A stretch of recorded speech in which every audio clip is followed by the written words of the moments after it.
behind the scenes at SKOR North and 1500 ESPN have sports opinions. So they want you to hear them. It's the perfect digital sports soapbox to scratch that Minnesota sports itch. This is the SKOR North Taxi Squad. They swept the Phoenix Suns. They're up 2-0 on the Denver Nuggets, and they have yet to lose a playoff game in the playoffs. So I just have to ask all the Minnesota sports fans out there, when is the last time that you have had this much fun with a Minnesota sports team? When is the last time you have seen a team this dominant? When is the last time you have seen a team this exciting? Because, ladies and gentlemen, your Minnesota Timberwolves are exceeding pretty much all expectations, and it is so much fun. I'm absolutely jacked. And with that, welcome into the SKOR North Taxi Squad. I am Jason Stormer, joined along Artis Woods and Grant Wenkstern. Guys, I'll just start off the show like this. What the hell is happening to our Minnesota Timberwolves? How great is this? Dude, they might be on their way to the finals, man. Might. It's looking like they're on their way to the finals, man. Like the way this is happening. But, and I'll keep this short before we dive right into it. But guys, I remember telling y'all in the regular season, I wanted this matchup. You did. I wanted this matchup because of how well they match up on both sides of the ball against the Denver Nuggets. Obviously, too, they're a little banged up. That plays a bit of a part in it.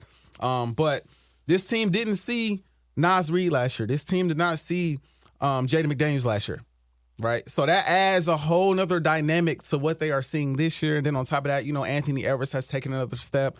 Cat is playing composed. They're well coached. Dude, it's looking sweet. It's looking sweet. Better than sweet, man. It is on fire. Yeah. It is. When Jason said, is there any team ever, being almost 40, and I was around for 91, but I was 7, so I really don't.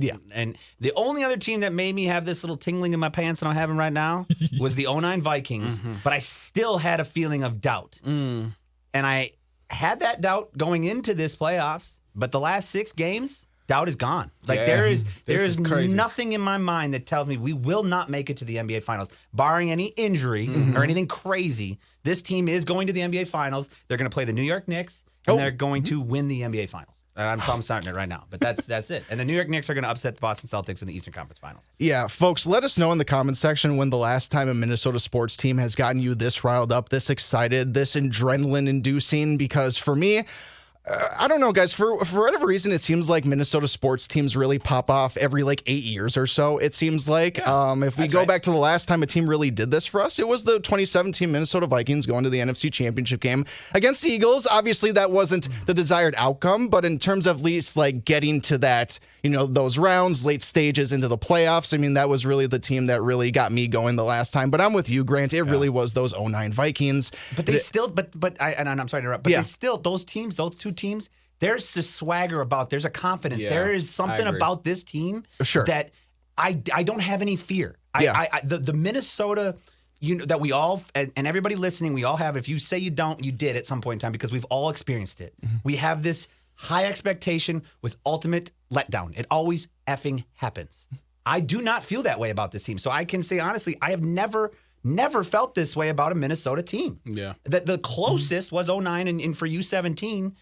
But I still don't think that there has been a team that without injury, this team, Anthony Edwards plays for the Minnesota Timberwolves. I know. Yeah. And he signed for 5 more years after this, baby. He's our guy. I'm sorry. He's everyone's guy. I know. He's everyone's guy. Yeah. I'll say this, guys, and I don't mean this derogatory anyway, because when people say this, it's kind of like, oh, okay, look what you're saying now. But I'm literally saying the statement to you guys. Look who's talking. And I mean that, look who's literally talking about the Minnesota Timberwolves now after they've gotten up to this 2-0 lead. The conversations were starting to happen after they swept Phoenix. Obviously, that got a lot of attention for us. You sweep Kevin Durant, anytime you do that, that's going to get the spotlight on you. But again, none of us really predicted that this team was going to go into Denver. Assume its dominance the way it did. Sure, game 1 was a little iffy and stuff, and I thought maybe with Rudy not being able to play game 2, there was going to be a little bit of a letdown. But guys, Game 2 was the best defensive performance of the entire season for this team, and they didn't have their best player. Guys, Game we got... two, go ahead, sorry. My bad. Yeah. Game 2 might have been the best defensive performance we've seen in Timberwolves ever, history. for sure, all season. Yeah. No question. I don't have to go back through history to be ever, but this year, I have not seen a better defensive performance from any team in basketball. No. Stephen A. Against Smith, that team? No, Stephen A. Smith said it right at the day after, what was it, Sunday when we played? Monday. So it's Tuesday morning. Stephen A. Smith started out his show, did the best opening that I've ever heard, and it was all, and he goes, this team's going to sweep the Denver Nuggets. They're going to go to the championship. But he brought up that whole, this is a quote to him. I haven't seen defense like this, and he said 35 years. He meant 30 years. But it's true. The defense that this team exerts is like the power team that we saw with the what's the team up in Northern California? Which one? Warriors? Not Warriors. Yes. It's like the Warriors offense, but a defensive side of it. Yes. It's like there's no stopping this defense. It's unbelievable. Obviously, we're gonna say a lot of things today that a lot of people know, that a lot of people have seen. So don't get mad at us if we repeat it. But it's exciting. We can celebrate this together, people. Yeah. This is fun. And I am, as are you guys, I'm sure, Cloud 9. Dude. Yeah. I don't even know, but that's just it, Grant. I don't know what to do with myself because I'm not necessarily young or old enough to remember 2004. I just didn't care about sports when I was 10 years old at the time or anything. So really just that didn't interest me. So I don't remember that run whatsoever. Artis, obviously, you're a Lakers fan, man. You know what this is like. You've been a part of this pretty much your entire life. You're used to you expect your team to pretty much be in these kind of situations year in and year out. For me, depending on who we have. Right.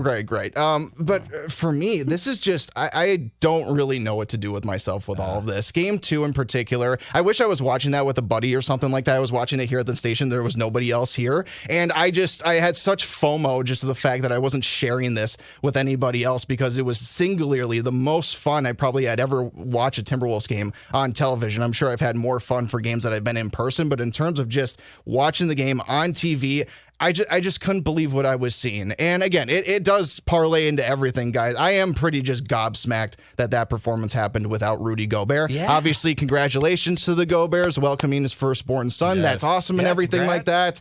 Like that. I think they tried to get him to the game. I knew there was some weather issues also in Denver that were kind of impeding all that. But obviously, it worked out for the Timberwolves. And who knows if Rudy wants to take a full-on paternity leave at this point. Might as well. We don't need him. We still have the best defense, even without him. But that was crazy. Yeah, that defense. Yeah, I mean that to have that type of defensive performance without Rudy was.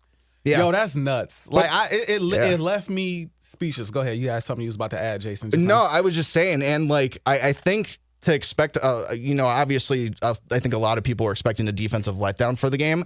But, Rudy texted the team pretty early on that it was going to be pretty complicated him getting there. The team gave him the blessing pretty much. Hey, don't worry about it. We got this for you. We got this for your baby boy. We're going to go out there and pretty much exude the same amount of defense that we do any given night with you on the court anyway. So it was kind of really cool to see. And also, Rudy was announced for Defensive Player of the Year today. He had a big press conference. The entire team, guys, was there for it. Yeah. And if we're talking about a team that is just incredibly cohesive right now, glued together, they got the Elmers out and they are just stuck together right now.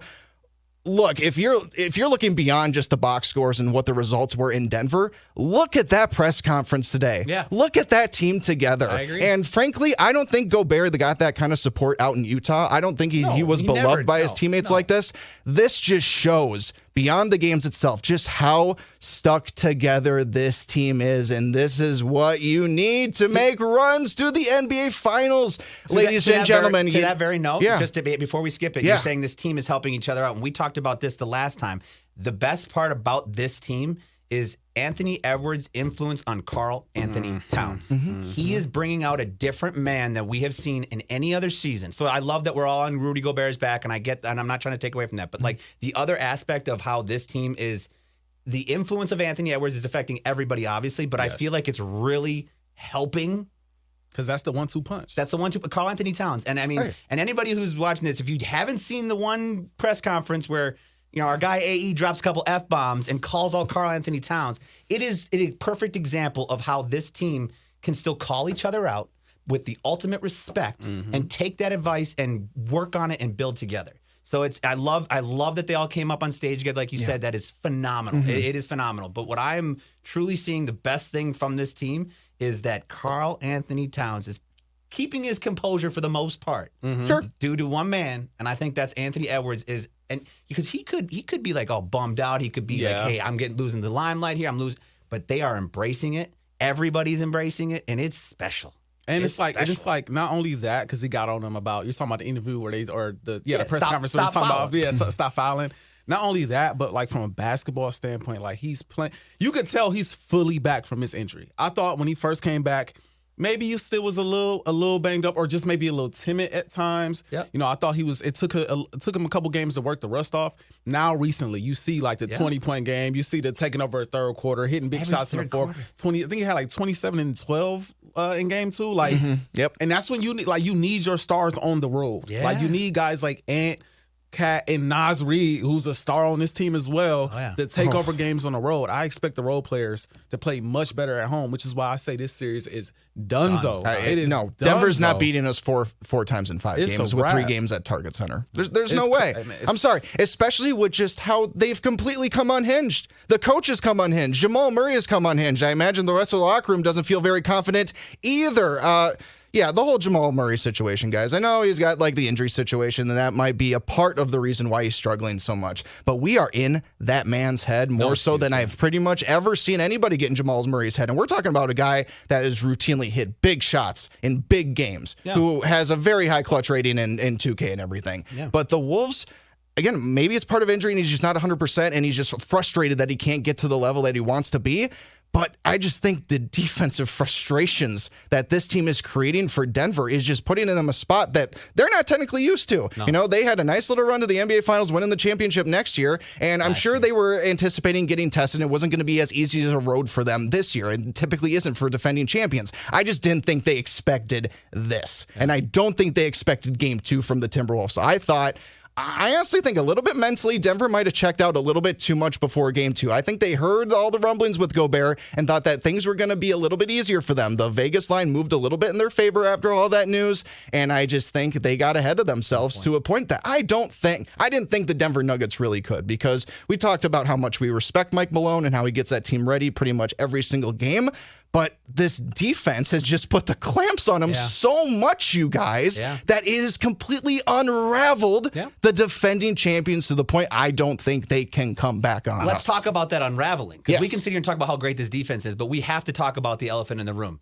Jamal Murray, $100,000 fine. Yeah. That's BS. That is complete BS. He got $100,000. He did this. Rudy Gobert did the same damn thing. And didn't throw things on the court. And didn't throw not one, not two, didn't throw anything on the court and got a $100,000 fine. And Rudy Gobert, he's got a pretty clean slate other than the little microphone mix-up he had there. But, that man got what I felt was a fair fine, $100,000. Yeah.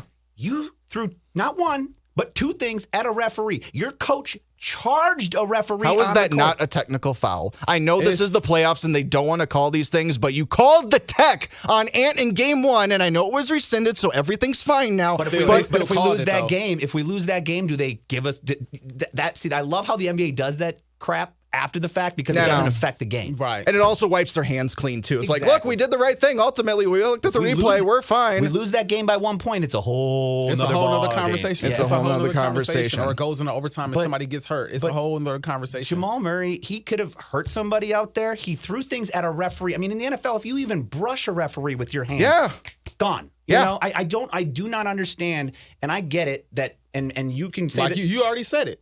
Money. It's about money. It's about money, and I want you. That's where I want you to come in here, because we were talking earlier about this. There's a reason why they didn't suspend him. Of course. Yes. This is about it's. First is money. Like you want to put the best product on the court. You want Jamal Murray out there. You want Jokic out there. You want everybody out there for the Wolves. If everybody's healthy, that's what you want. This is a matchup now that's must-see TV because of Anthony Edwards and because of the ascension of this team. So on top of that, they're the defending champs, right? So you want to give them the respect of, like you said, I know you said the same thing about Rudy, but they've earned a certain respect amongst the league now, where it's like, this is the defending champs. We've seen Jamal Murray be a big-time playoff performer, hit some big-time shots. He's a must-see TV, just like kind of the rest of these guys, especially in the fourth quarter. So it was a respect thing, but most importantly, we want to put the best. They knew if they suspended Jamal Murray, that game was already solidified. It's already over. You're already playing in Minnesota. They already have, in my opinion, a mental edge over the Nuggets. So they knew you take Jamal Murray off of this team for a game, a game of this magnitude at that. It'd be one thing if he was tied. It's 2-0. You're going back to Minnesota. If he doesn't play, it's over, and it's probably a sweep. It might be a sweep either way. I think it is, anyways. Yeah, but it's most likely a sweep if he is not able to play for Game 3. Yeah. So it was all about money. But I also want to say this. And this is kind of on topic, but kind of off topic. It's kind of related to the unraveling of the Denver Nuggets. They are humble, but they are also very cocky. Yeah. And it starts with Mike Malone. And all the amount of talking he I remember does, you talking about this with the Lakers series last year with these guys too. I remember you bringing this up. And you know, people could call me jaded, whatever. But I see how he talked about LeBron and how he talked about the Lakers. Who's your daddy? And these guys. Oh, winning is a culture now. No, it's a lifestyle. Is what Jokic said. Winning is just a lifestyle. You guys are now this year used to just playing with fire. Every game in the Lakers series, they were down at halftime and came back. They're used to just playing with fire. Now this young, or not young, but now this Wolves team is on the come up, and they're about to come to Denver, and we're going la la la la la through the first 2 quarters, and then we're gonna step it up in the fourth. This is not that. This ain't that. You're playing, honestly, I don't know if I should be saying this, but these are some killers on this side of the basketball. On both sides of the ball. You can't play fire. And that's why you're seeing the unraveling. Since they started to win, we have not seen this team legit down in a series.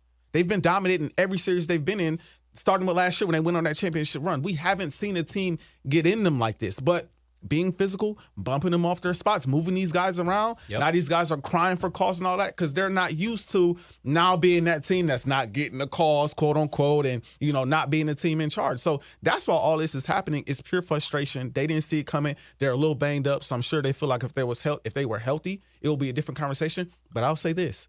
When you got Nickeil Alexander-Walker defending the way he's defending, you got Ant defending like he's defending, and Jaden McDaniels defending like he's defending. You got the reigning defensive player of the year in the front court, along with Naz Reid, who's playing very well defensively. That's been a shocker for me. I'm not gonna lie. And then on top of that, you have Cat, who's also playing well. That's not as much of a shocker because he was playing well in the regular season defensively. Yeah. But now in the playoffs as well, y'all in trouble. Yeah. Y'all in trouble. Remember we talked about this too, I think a couple episodes ago. We were talking about how there was no trust for Rudy Gobert in Utah. When he was playing the power man center in Utah, he couldn't leave the rim. Yeah. He can go play perimeter defense because he knows Cat's got the rim. Yeah. He knows Nas got the rim. He can go out there and truly be that defensive player that he and we roam a bit, switch, and not have to. No. And guys, I don't know about you, but like the hands for the Timberwolves in Game 2 were so apparent, more so than any other game. Anything that Denver tried to get in the paint, it wasn't even like getting contested at the rim. It was just they were getting stripped of the ball, and they didn't even chance to get layups up and everything like that. So again, speaking of Rudy being allowed to go on the perimeter, that's why. Yeah. Because the paint is so locked down by our wing players right now that Rudy can go out there and everything. Yeah. It's just been go ahead. Question, did you guys watch the local broadcast or the TNT broadcast? I normally watch TNT. I don't think there was a local broadcast. I think they get cut off after the first round. Okay, so I don't have Bally's anymore because I got screwed, none so of us do. So I don't know. Yeah. But what I loved hearing, and I know that, and everybody, and I'm sorry for repeating it, but it's just fun to hear when those announcers on TNT were saying that there's like 7 men out on the court. Yeah. And then I started picturing that, and I'm like, it felt like there were 6 or 7 jerseys out there. They were moving so, they had a very valid point in that game, and I loved hearing it. How great is it also that Kevin Harlan has been on the call for these last 2 games? This is just nostalgia pure. It's amazing. My childhood, and he's now calling all these games. I mean, anybody who watched this team lose for 7 straight first rounds as a team, when Stephon Marbury came, we made our first ever playoff run. It was out in the first round, but still, like every year, Kevin was the guy. You're right. Thank you for bringing that up. That is the best part, is that we're getting Kevin Harlan, the original. I wouldn't say the original, but the guy that he is the OG. I mean, the core of announcing. We can probably say like Tom Hanneman is like the GOAT of Timberwolves like broadcasters for sure. He's amazing. He's got the broadcast booth named after him and everything. R.I.P. But Kevin Harlan, I think more than more than a lot of former broadcasters in this town. And I think it's because he's gone on to have like tremendous amount of success and everything. And just people are just like, oh, he used to be here and everything. And that's really cool. Dude. But it just, whenever we get to hear Kevin Harlan, it's even on a random, Thursday night when the Timberwolves are playing their one TNT game of the year, which is definitely going to change next year, guys. That's the thing. They said that. We are going to have so many ESPN and TNT games. Well, actually, okay, sorry, I shouldn't say TNT because that broadcast deal with NBC might be in the works potentially. But if they destroy games. Right. Yeah, we're going to get so many. I'm going to be mad, though, if they destroyed inside the NBA, though. If they break that up, that's going to be dumb. Sorry, go ahead. One throw out for just the old Kevin Harlan fans. This one will get your hair to stand up a little bit, little goosebumps, little googly, oogly, oogly, baby. That Tom Gugliotta, that was when it, the Tom Gugliotta, the big ticket. He was magical, and I'm happy. And I'll tell you what, that up. And I'll tell you what, if things keep tracking the way they are, Mr. Michael Grady, who does the call for he's already gotten a couple opportunities for NBA TV this past year. So I'm just saying he might be a Kevin Harlan 2.0 in terms of another broadcaster going up to the big leagues coming from Minnesota. I want to say this back to the basketball. Dude, I want to get the actual game, not broadcasting. The broadcasting is great. That's great. But we gotta love it, bro. I have to give a shout out, and I don't think he's getting enough credit. People aren't talking about him enough, I believe. Chris Finch. Oh, dude, his coaching right now doesn't need a patella tendon. Has been next level. In the first series, you saw him make adjustments. They're loading up on Ant. How about we do a little 5-out offense to open the floor up a bit for them? How about we do that? Keep them on their toes. Force them to maybe play a little bit more one-on-one defense with Anthony Edwards. Make it tough on them, right? I also love the fact that they moved Jaden McDaniels on Devin Booker. Yeah. I didn't see that coming. No. It's like Jaden's gonna check KD. Then you probably put Ant on Devin. Like, we gonna put McDaniels on Book and slow him down early. That was impressive. Yep. Then you come into this series, and it was funny. I heard a mic'd up of Jamal Murray for game one. Him and Anthony Edwards are running down court. I think Denver got their first tip. Anthony Edwards comes out, and he's getting ready to guard Jamal. And I'm, again, stunned because I'm like, I thought this was going to be Jaden's matchup. Yep, but no, he flipped it. He said, no, I want Ant to guard him to start. And you could tell running down court, I think Jamal gave the ball up. And coming down court, Jamal's like, yo, you checking me? And Ant's like, yeah. And he's like, oh, this is going to be fun. Ant like, yeah, meaning I'm about to shut you down. You just don't realize it yet. But it's like those like little chess. And then, bruh. It's trust, man. This game without Rudy told me a lot. I do not believe in double teaming Jokic. I just don't. But if you do it, you have to be smart about it. They didn't really double team him in game one because you had Rudy on the floor. You allowed him to kind of go one-on-one a lot with Rudy, which I was like, okay, cool. Every now and then they double team, but for the most part, it was one-on-one against Rudy Gobert. And this most recent matchup without Rudy Gobert, he's like, you know what? I'm not going to allow him to play one-on-one as much. But instead of double teaming from the strong side, which is what the Lakers constantly did, I'm going to double team from the weak side, and it won't even be a wing. It'll be another big. So while Cat is defending in the paint, all right, I'm gonna wait until Jokic because it's a strategic thing to double team. You can't just double team. No, I'm gonna wait because Jokic likes to get the ball, look around first, wait for the double team. If the double team comes, moves the ball. But if he gets the ball and he starts going to his action and going to his post fade or going to driving to the basket, then he's not really looking to pass the ball anymore. No. That's when you bring the double team. At that point, he's bringing Naz Reid from the weak side, double teaming at the baseline. I'm like, yo, this is next level. Yeah. Thank you. I got to tell you, though, Artis, on top of that, though. That's why he's so inefficient. He can't get a single shot to fall. He's turning the ball over, and they're switching it up. Every now and then, we'll let you go one-on-one. Yeah. Every now and then, we'll throw that double team in for from the weak side, and you got three bigs. Well, Rudy's going to be back. But in most cases, you have three bigs that you can switch off on and make that work. I mean, it's... Bro, and in particular, Artis, one thing. Freaking Kyle Anderson. Anderson. You throw Kyle Anderson on him. He think he can back Kyle Anderson down. Here comes the double team, or Kyle Anderson is picking him off from. I know. Artis, it's all in the arm checks. I've noticed that with Karl Anthony Towns. I've noticed it with Kyle Anderson too. It is when he is starting to back you down. I've noticed that we've been putting our arms up a little bit more, and that's kind of gotten him to go more to the left hand with the right hand. I've noticed when Jokic actually does try to score in the paint, and Karl is holding his own. Didn't I see somewhere that Karl is? I don't remember in how many games this has been so far. It's been in the last few for sure, but isn't Jokic shooting somewhere in the 30% range against Carl? Against Carl specific? Against Carl specific? Against Nas. Yeah. Or Nas. He's struggling against Nas. Exactly. Wow. So even in those opportunities to double him, that's right there too.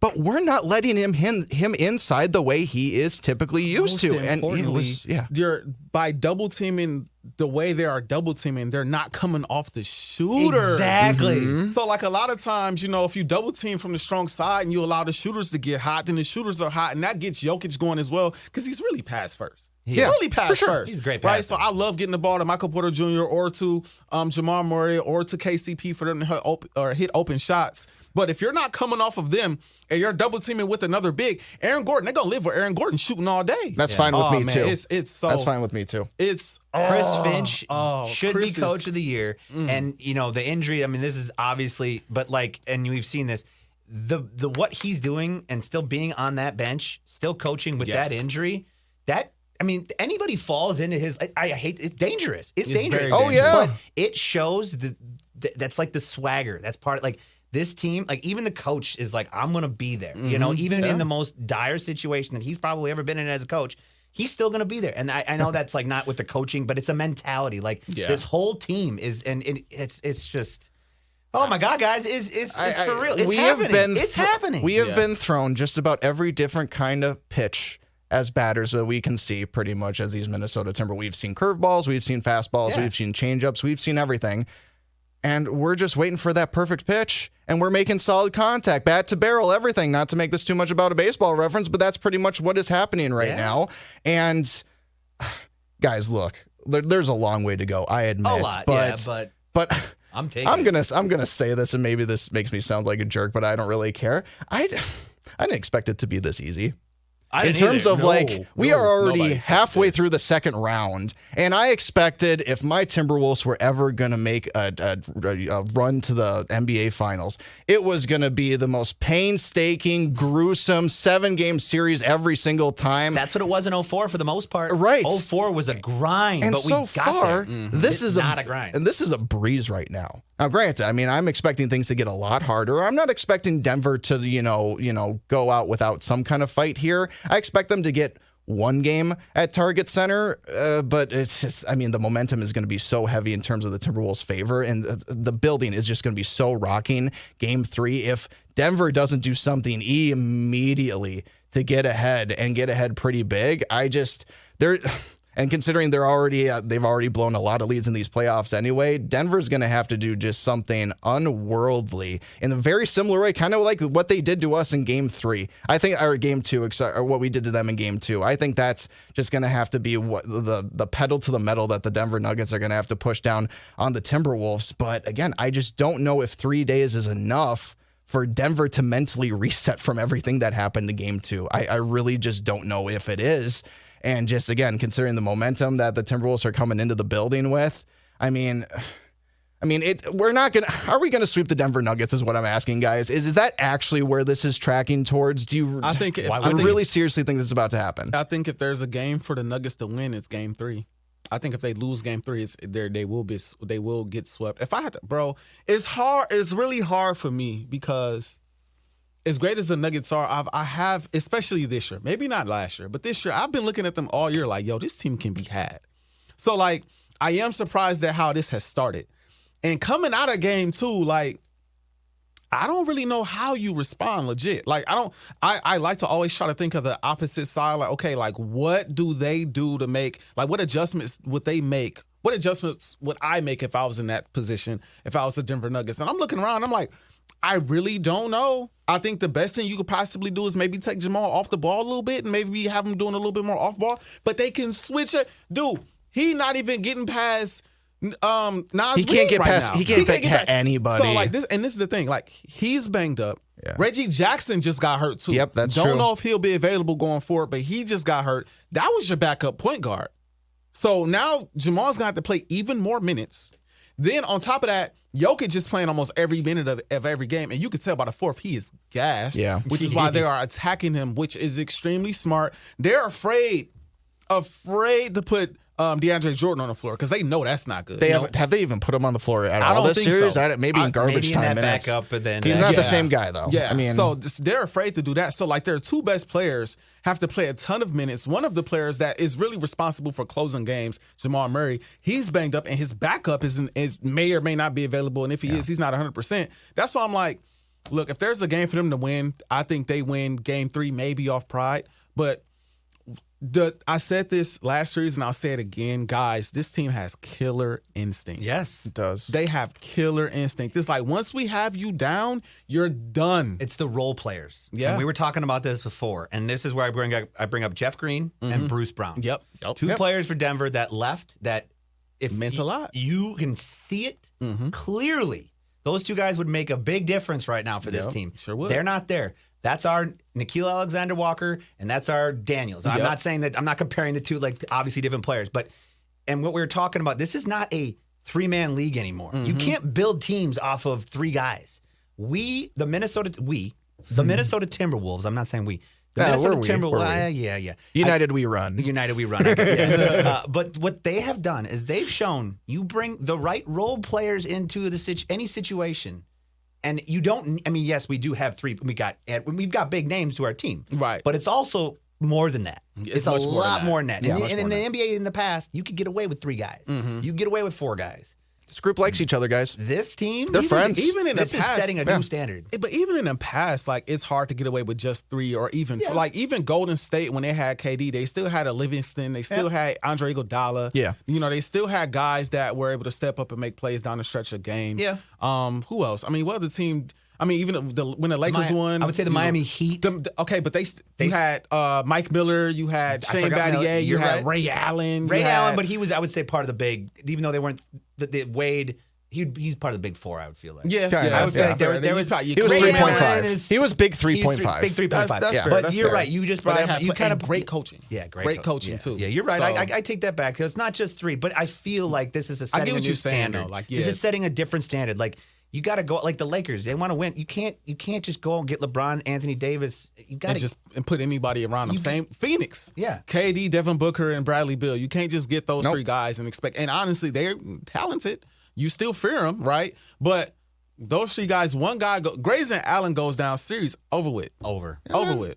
Didn't he have like 1-3 in that whole series? I think so. He struggled. He just didn't play much. Yeah. That was the problem. After game 2, he got hurt and he didn't play much. So. No, but 6 men are important to pretty much teams that are making run to the NBA playoffs. I mean, we saw that kind of with Malcolm Brogdon being with the Celtics last year, Huge. Tyler Hero with the Heat the year before that, and everything. And guys, game 1 for me with those 14 points in the 4th quarter from Naz Reid, that is the epitome of what you want your 6th man to be. Exactly like that. Coming off the bench, clutch time like that, and carrying your team. And obviously, Naz Reid could start in the NBA if he wanted to. He could have gone to pretty much any other team, took a team-friendly deal to stick around with us, probably because he probably knew that something special was brewing here in Minneapolis, and he wasn't worried about the playing time issues with Carl and Rudy and anything. But yeah, out of any game, and even though I think he finished with like a -7+-, who cares?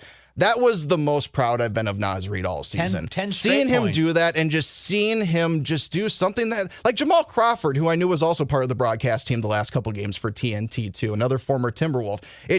That is exactly what you want from that guy who's going to be that Manu Ginobili, that even James Harden back with Oklahoma City. And guys, this is coming from a center. I mean, the last, I believe, center to win, actually, it wasn't that long ago. It was Montrezl Harrell back in 2020 when he was with the Clippers. But let's be honest, most of the time, 6 men of the year are like shooting guards or small forwards. To get this from a big man, not just any big man, an undrafted big man too, is just so. The hardware for the Timberwolves too is just something that I'm going to hang my hat on after the season. And I know I'm feeling a little bit extra cocky because Defensive Player of the Year is now something we can add to the trophy case as well. But it just goes again to just the validation that we are now seeing with the Minnesota Timberwolves winning these playoff games, getting all this hardware. I'm pretty sure Coach Chris Finch isn't going to win Coach of the Year. I'm pretty sure that is going to go to, how do you pronounce this guy's name again? Mike Daigneault for OKC, for right? OKC, yeah. I'm guessing he's going to get it, so that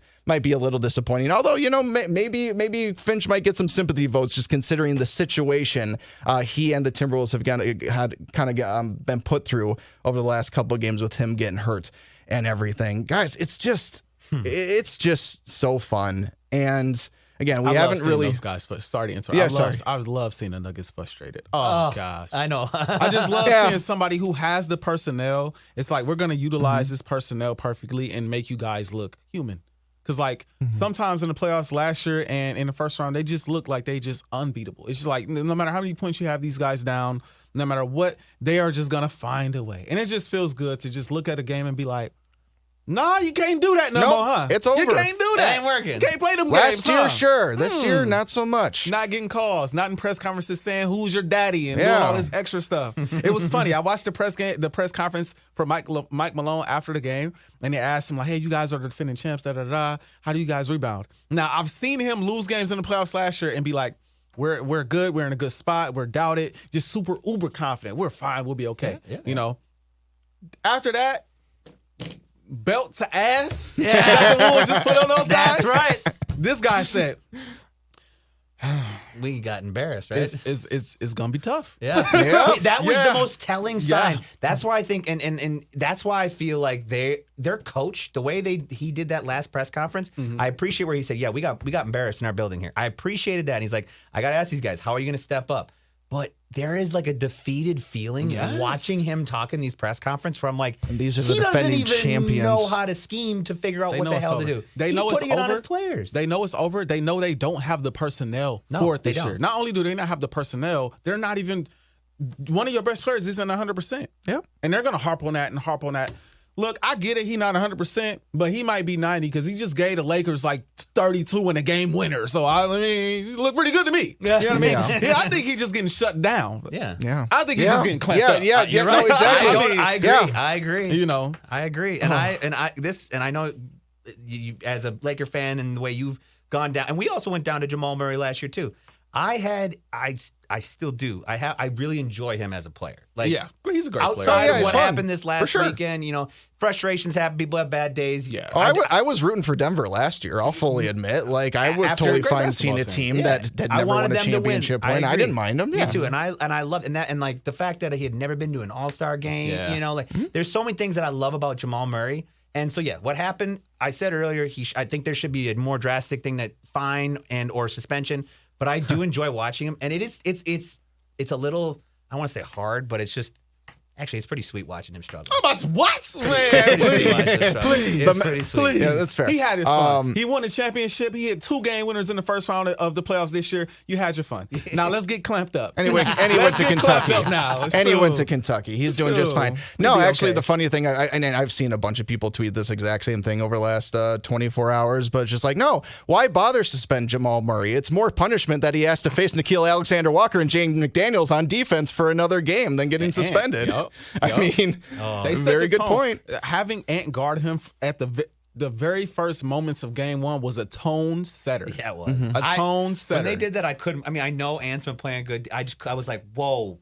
It was a move. Again, another move. But I have to say, Chris Finch. And I hope Ant, though, a part of that, though, was Ant saying, like, no, I got this. I think it was. I got this. I got this, coach. You can trust me. Because I think what we're speaking to all this defensive collaboration is just the trust that Chris Finch. I think it's half the schemes and the plays and the designs that Chris Finch is coming up with, but also it's just another half. He just trusts these guys to go execute. Because defense, let's be honest, guys, defense is all about just the effort you put in. You know, offenses can throw you whatever sets you're going through a loop in a second based off just the screens that they set and all these kind of ball movement stuff. But Chris Finch, I think just throughout this, I think this has happened definitely in the second half of the season. Now we've reached the point in the playoffs where we're just like, all right, we're good. I can leave you guys out there to go out and do your thing. And I think he's reached that to the point with these guys where even missing a guy like Rudy Gobert is not that big of a deal. We mentioned how barring injury, how is this team going to get derailed? And I'm going to answer that question. But you're like, well, what injury besides Anthony Edwards? Because we've already proven that we can win without Rudy Gobert. And he's arguably our second best player already. I think we can win even if anybody else is injured besides Anthony Edwards at this point. We got to remember, guys, a lot of the second half of the season, not having Cat got this team used to relying on more of their bench and relying on more of their guys and having guys step up in areas that, you know, Cat did most of the time that left a pretty significant void. This team is used to not playing without some of its main pieces where it looks like it doesn't even skip a beat when one of those main pieces is missing. Yeah. You know what I mean? It's like, so I just love the fact that, and you'll see it if they end up playing OKC, which I believe they will next round. Yeah. Granted, they get out of this round. I just love the fact that they have 3 wing defenders that could give Shea a hard time. And they all have their own different skill set. Jaden is just really long and lanky and just deflects every pass, blocks every shot. Anthony Edwards is quick and aggressive. And Nas the same kind of way, but he's a little shorter, a little quicker. It's easy to get steals for him. This team is built perfectly. It's built perfectly, man. They are tough to beat, and we see that. You can't even get a game off these guys, mainly because of their defense. And then it seems like no team has a real answer for Ant, and I've seen teams try everything now. I've seen you try to double team him. I've seen you try to triple team him. These turnaround fadeaways, man, are just they're MJ-like, they're Jordan-like. We can't deny it. When he releases that ball, his foot is almost back on the ground. I mean, the amount of strength that he has to carry that back, it's beautiful. It's the fadeaway he hit over when I forget who was. I think was it the 1, 2, 3, 4? Was it in the middle of the court when he went back? No, it was on the left side. It was on the left side of the floor. It was Aaron Gordon. Yeah, game 2. Aaron Gordon, and then freaking Michael Porter Jr. tried to come over and help with a double team, and then he faded, bro. He pointed at him. He's like, "Yeah, bro, get out of here." And then he drops over and then drops the shot. No, did he make that shot? No, that's when he dropped. You're thinking of when he dropped Reggie Jackson. That's right. I'm talking about. It was I think it might have been third quarter. He had a shot near the elbow-ish area, near the block area, where he did a turnaround, and when he went to go fade, Michael Porter Jr. stepped up for a double team, and he shot the ball over both of them. Yeah. That's a different one, yeah. Yo. And guys, I know that Ant had said this week that he's like, I don't want the MJ comparisons. I don't want none of that. Come on, I'm just here to play ball, play my own game, and be Anthony Edwards. And you got to stop doing that kind of stuff, my man, because now I'm seeing all over Twitter just the side-by-side videos of basically the same turnaround pull-ups that we're seeing. They are Jordan-esque. They are straight out of Michael Jordan's playbook. Obviously, Anthony Edwards has a long way to go to obviously reach those heights, but the comparisons are just running wild. I mean, again, we've had Stephen A. Smith, Kendrick Perkins, all these big name ESPN guys. Charles Barkley even also said that the Nuggets are going to get swept by the Timberwolves on Inside the NBA. Just the hype is so real.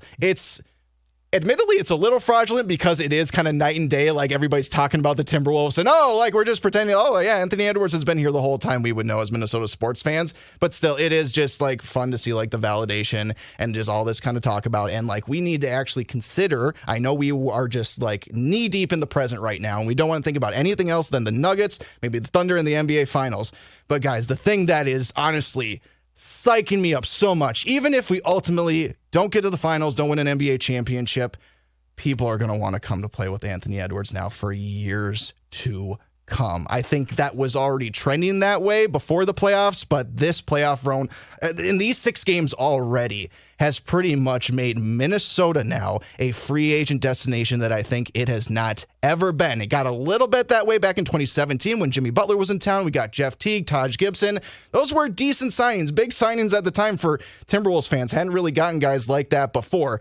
But now we are going to actually see over the next several years, as long as things keep going well, knock on wood that they do, I'm trying to stay present. I'm trying to focus on everything right now. But guys, this is just the max contract is just hitting in. We still have all these other guys signed on for multi-years. I think the shortest contract we have is Nickeil Alexander-Walker, and I think that's 2 years after this year. I may be wrong about that, but we're going to have to pay the luxury tax to get there, guys. But again, even if we don't get there this year, the future is just so bright for this team that really we haven't seen before. It's time to raise that expectation. This defense, bro. They'll get there. And I don't want to give my expectation for the season is still there, but now just for years to come, it just excites me that this can be a regular for us, that we can talk about being in the second round and being in the conference finals and stuff. I am so desperate to have that be a regular part of the conversation for Minnesota sports fans for the next 5 years. And I see the lights. I see the pathway. Oh boy. And it's just. Look, this is probably the most excited I've been about any team's future in Minnesota sports I agree history with you. since I've started caring The about Vikings got a 20 lot years of ago. little heat behind them right now, too, so we can't forget the Vikings. I They got some agree, heat, but there's still a nothing- lot to prove with that team. Yes. J.J. McCarthy has everything to prove to us. Anthony Edwards is here. He For is 5 years. alive. My question, and I'm going to do it. Okay, I'm gonna okay, do Craig it. Carton. I'm Okay, gonna do Carton. it. All right. Are we going to lose another superstar in 5 years? This is what I'll say. This is what I will say. Are we going to lose a superstar in 5 years? If we win a title, This is where now He can I know win I anything said else. this a while ago that we don't care about the ownership situation. Then somebody corrected me like, no, We do. No, We don't care. like 'em. Don't say we. Okay, my bad. I haven't said that since. It's true. Now, but it is. all Glenn Taylor's fault. They checked me. I'm like, It's all all right, bro, Glenn my Taylor's bad. fault. My bad. But this is where the ownership situation kind of comes into play a bit. yes. And where where GM situations come into play a bit, because Anthony Edwards is now tasting what it feels like to win playoff series, to win playoff games, and have a team around him that can win a championship. Yep. The fear will creep in if you cannot maintain at least something similar to that. For a couple years, right? For yes, Yeah. beyond the 5 years, Yeah. right? Or you don't have an exact plan in place that says we are game planning. You know, say hypothetically speaking, say they don't win a championship in 5 years, right? But that 5th year is a down year, but they have a plan in place. Yo, we're gonna get so and so. We're moving these pieces around your art. We're gonna make sure you get the money. And Anthony Edwards believes in that plan. Then I think you're fine, because I think he's more about winning, and I think he embraces being out here. But if you don't win a championship in 5 years and it doesn't look like there's a plan going forward, that's when you have to be fearful. Yep. It'd be one thing if he's not experiencing this right now and You're they just kept losing. 22 and we're But getting now, it right away. but now you're okay. We got a chance to win it all. Like it's gonna get to a point where gotta we keep need to that going. we got to keep this, and that's hard to do. But you got to keep teams in the building that put him in position to win. The moment Yeah. he feels like I'm not in position to win, and y'all are not trying to win anymore, Yeah.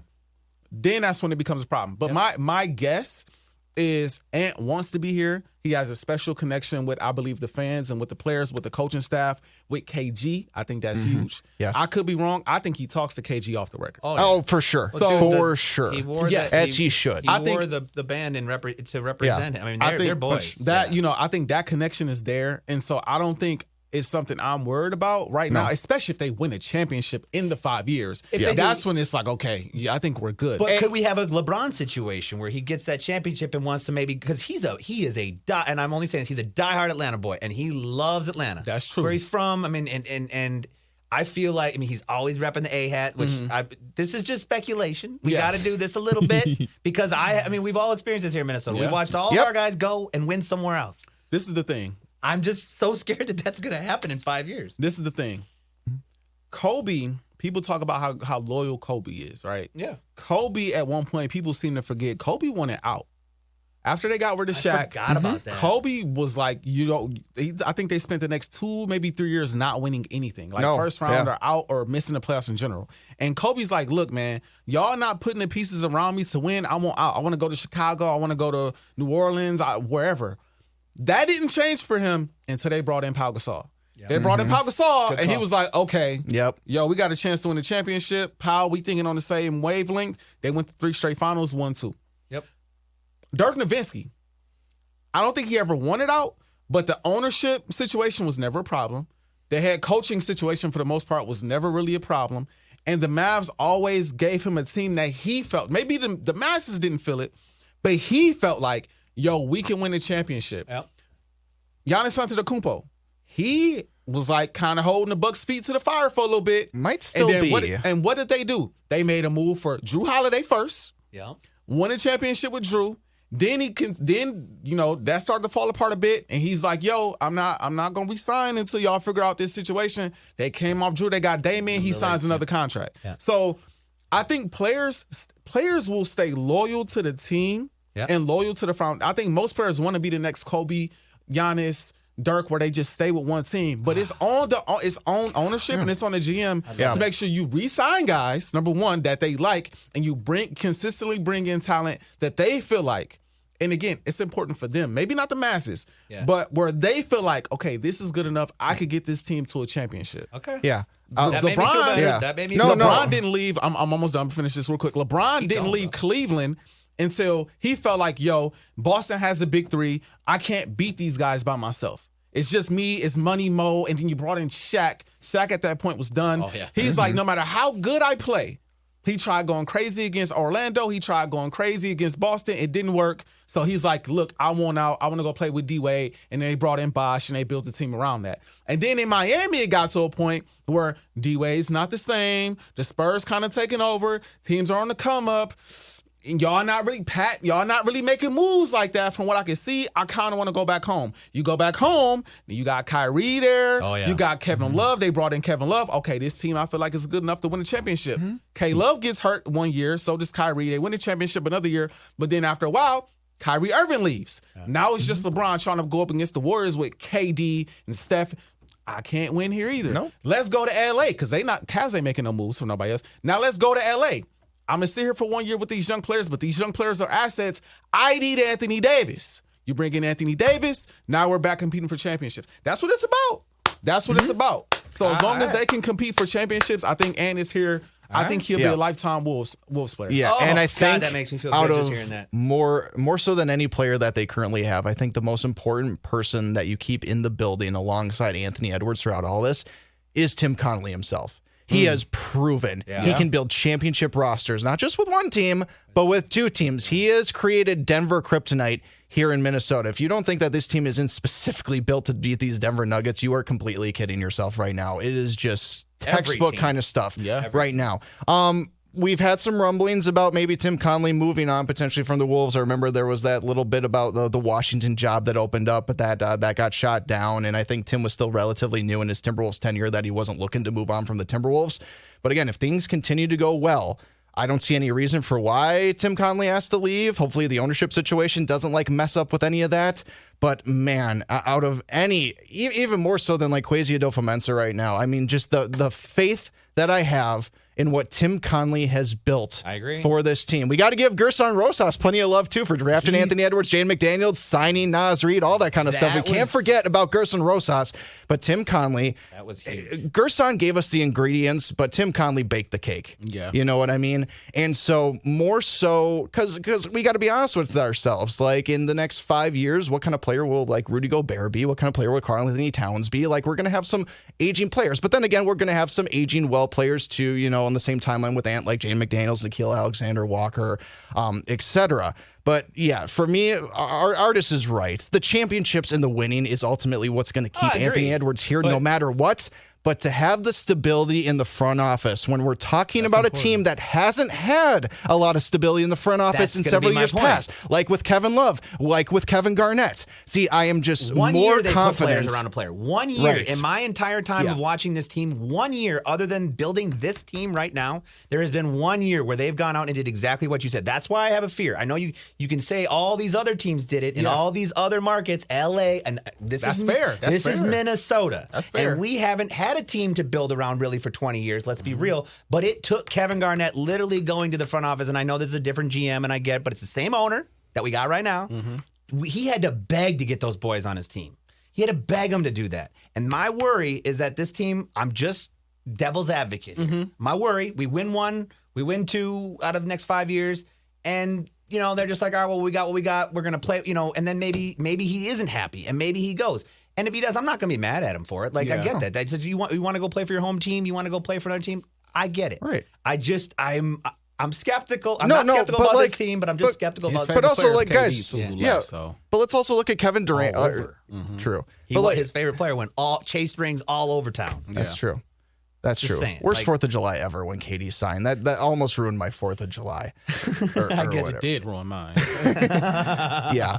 I know everybody's gonna be like, oh, why are you even bringing that up? We don't need to talk about that right now. I get it. But guys, but also to make you feel better, Grant, I mean, we can look at Kevin Garnett's situation for the Timberwolves too. Sure, he ultimately left, but he didn't really want to leave even though those teams were struggling. He ultimately got traded. He signed off on the trade and he was A-okay with that. So if we think that Anthony Edwards has any similar mindset to Kevin Garnett and they, text behind the scenes a lot, maybe, just maybe, there's something in Anthony Edwards that even through the potentially rough times that he might experience ahead with this franchise, he could still potentially power through. I love it. And like kind of in the same way Damian Lillard did in Portland. Like ultimately Dame forced himself out of there eventually, but he literally took them to the 11th hour, gave Portland every single chance.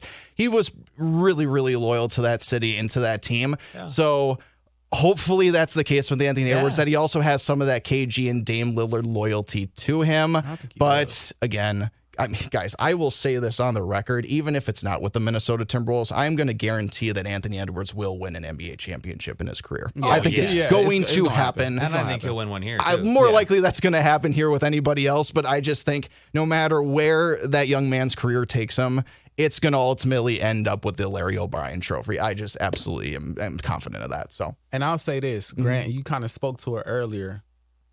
I know that I have kind of alluded to it. Some other people have alluded to it in a way where it's like, yo, Nas Reed is playing to a level where, yo, you might have to move off Cat at some point. I now think you might have to be careful with that.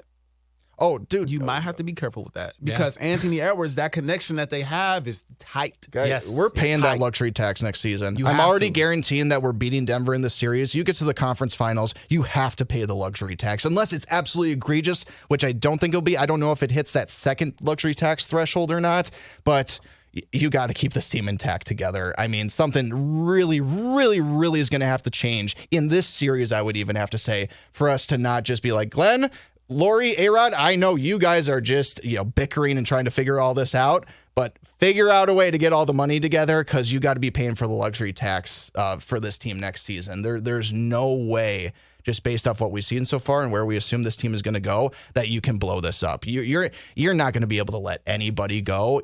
Maybe your hand will get forced. You might have to. Who knows? But the stock is so high on all these players that you're going to get something for no matter who you end up trading, if you do have to trade anybody at all.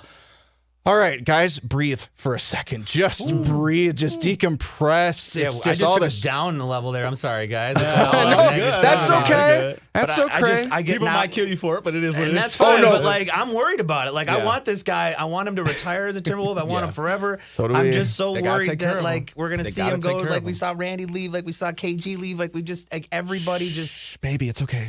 I know. It's okay. Don't worry. We're here for you. We got you. We got you. It's okay. Let's just win an NBA championship, and we won't think about any of this stuff. We won't care who comes and who goes. We get that title. Right? We're if we get a title, I'm good. Dude, I don't care. They have to see this. See, this is the thing I'm gonna say about that. Y'all say that. When I get a title, I'm good. When you get a title, you're going to want more titles. We've never had one. Artis, you've never been as desperate as us. You're going to want more titles. That's fine. You're going to be hungry for the next. That's fine. JJ This parade champagne. Hey. Can we get it again? Yeah. I'm telling you. So JJ McCarthy's going to win us 3 Super Bowls. It's going to be okay. It's just going to be just fine. We're going to be A-okay. Vikings built to succeed too. They really are. They are. Yeah. They really are. We haven't really talked about that much. No, not a lot of room for Vikings conversation today, and there wasn't really a ton of news either. We are just all in on the Timberwolves now. Likely going to be the main conversation of Taxi Squad moving forward. We're just all in until basically this team is eliminated from the playoffs, and you know what? They might not get eliminated from the playoffs. They may go all the way and win an NBA championship. All right, for the record, we're all predicting that we're all going to win this series with Denver. We don't think it's going to come back. They may win a game or two. It's going 5 games max. Something like that. Yeah, exactly. So, all right. We got to start wrapping up Taxi Squad, guys. Any final thoughts before we send it off? Who's winning the East for both of you? Celtics. I still got Boston. I got the Knicks, even though they're trailing at halftime. Tell you what, though, the NBA is definitely going to want a New York-Boston conference finals. If it means an OKC-Minnesota conference finals in the Western Conference, they're going to want to make some money because I don't think OKC and Minnesota is going to be able to deliver on market size like Dallas or LA or anything. I don't got a lot of final words either. No, the Twins are still playing decent ball. Ryan Jeffers is hitting the cover off the baseball. Right? That's good to see. That's great. Yes. And considering, we signed Christian Vasquez to mainly be the main catcher for this team, that's a nice little surprise that Ryan Jeffers has basically taken over the job. I believe the Wild pick 13th, gentlemen. The draft lottery for the NHL was the other night. The Sharks got the number 1 pick, thank God, because if the Blackhawks got the number 1 pick again this year and got Macklin Celebrini, whatever his name is, ask AJ Fredrickson. season, I would have just been so pissed. By the way, I think AJ and Judd did a big prospect ranking preview for Judd's hockey show within the last 24 to 48 hours. Please check that out as soon as possible if you want to just get any insights of what the Wild are going to be doing for the draft. But obviously, the Minnesota Timberwolves, we're going to cover them like a blanket until they lose even a game in the playoffs, which hasn't happened yet. It is just so exciting, unprecedented territory for Minnesota sports fans like myself, and we're just going to eat it all up. It's going to be so much fun. Wolves in 4, Wolves in 4. Let's go take down those Denver Nuggets, ladies and gentlemen. All right. For Jason Stormer, for Grant Wenkstern, and for Artis Woods, thank you again for watching and listening to the SKOR North Taxi Squad. We will check you guys next week. Take care. Bye-bye.